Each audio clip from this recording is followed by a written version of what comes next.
got my hair in braids because I did not feel like washing my hair.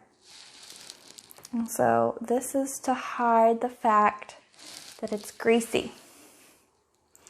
Also, it is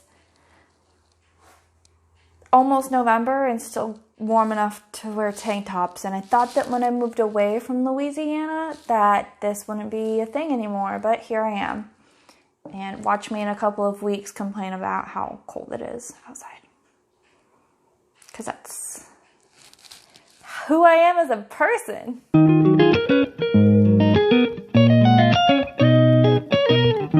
Hello, people of the internet. My name is Ronnie Jo, and I'm a registered dietitian that does things here on YouTube. How are you doing today? I hope you're doing good, because I'm doing good. I got my coffee. And it's been a pretty good week, so I've been doing a lot of research, and I'm really excited to get into today's topic. So, you have noticed that I'm not in my normal spot again. I think next week I will be. Yeah, so enjoy this background and the dogs. The other dogs may be making an appearance in this video at some point. So, today's video is part 2, I guess, because my last video was technically part 1. But I'm of my series on thin privilege, body image, and health and weight and how it all relates to each other. And this video is going to be about thin privilege and weight, stigma, and discrimination with that. So buckle up and get ready for some heavy topics. I'm going to try to make them as fun as possible. But first, disclaimer. Educational, entertainment purposes only. Please talk to a licensed healthcare professional who knows you before taking advice from me or any other stranger on the internet. Thank you. I'm going with a different font today, if you haven't noticed. I just felt like I needed to mix some things up. So to talk about thin privilege and weight stigma and weight discrimination, I first want to define what privilege is, because up until this point, I had not known the exact definition, and it's being talked a lot about in media, which is really great, but I want to make sure that we all know the definition of privilege before we continue this conversation. And so the definition from Google is a special right, advantage, or immunity granted or available only to a particular person or group. So that's what privilege is.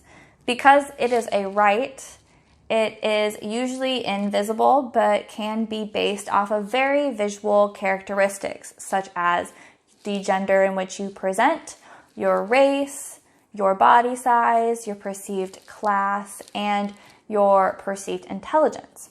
Now, thin privilege is basically that you have more opportunities awarded to you because you're in a thin body size. Now, this doesn't mean that because of your thin body size that you are going to have things 1,000,000 times easier than somebody in a larger body size. But it does mean that you in a thin body will have an easier time in most situations than you in a larger body. This can manifest in different ways. I have a thin body. I have been in a normal BMI for most of my life. And some opportunities that I am awarded because of this are that I will never have a medical concern overlooked at the doctor because of my size. I will never be accused of being lazy or lacking control because of my size. If I go into a clothing store, I know that I will fit in most of their pieces. For the most part, I don't have to worry about being judged for how I am eating or what I am eating in public. And if I explain to someone or complain to someone about my weight, then they will most likely tell me that I am fine and then I look good. And so that's what thin privilege is, was the opportunities awarded to people because of thin privilege. There's a longer list that I could go over, but that's for a different time. You get the gist. Now I want to talk about weight stigma and weight discrimination. So first, let's talk about biases. So biases are things that are either implicit or non-implicit. I don't remember the other word, but they are perceived stereotypes. We have biases that result in stereotypes of people, and they have resulted in the conditions in which we grew up in. And so weight stigma is the negative stereotyping or judging of somebody because of their body size. And the stereotypes that come with being in a larger body are usually that you lack control, lack discipline, are lazy, lack willpower, and lack intelligence, because why would you be in a larger body if you were smart enough to not be in a larger body?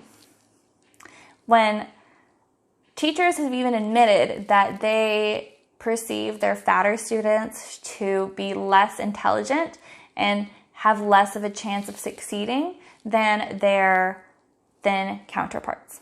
And in 2010, the U.S. National Education Association even reported that fatter students from elementary school to college face ongoing prejudice, discouragement, and harassment from their peers, as well as limited opportunities on sports teams.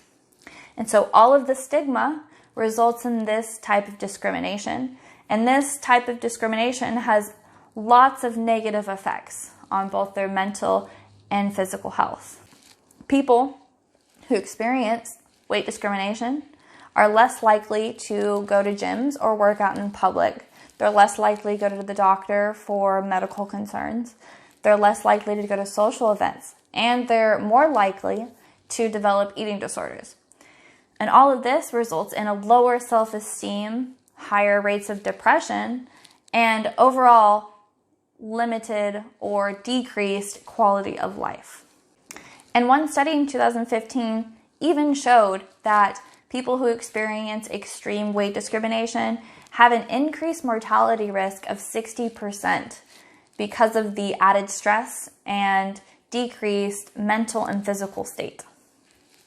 And you may be thinking, well, Ronnie, I'm in a thin body and I've never harassed somebody. Or, Ronnie, I'm in a larger body and I have never felt this type of discrimination. And I don't want to invalidate your experiences because they are real and they are true experiences, but an overwhelming majority of people do experience this. Just look at what happens online for people, or talk to friends about if they've experienced weight discrimination, and you'll see that it is an overwhelming majority of people experience this type of hate and prejudice.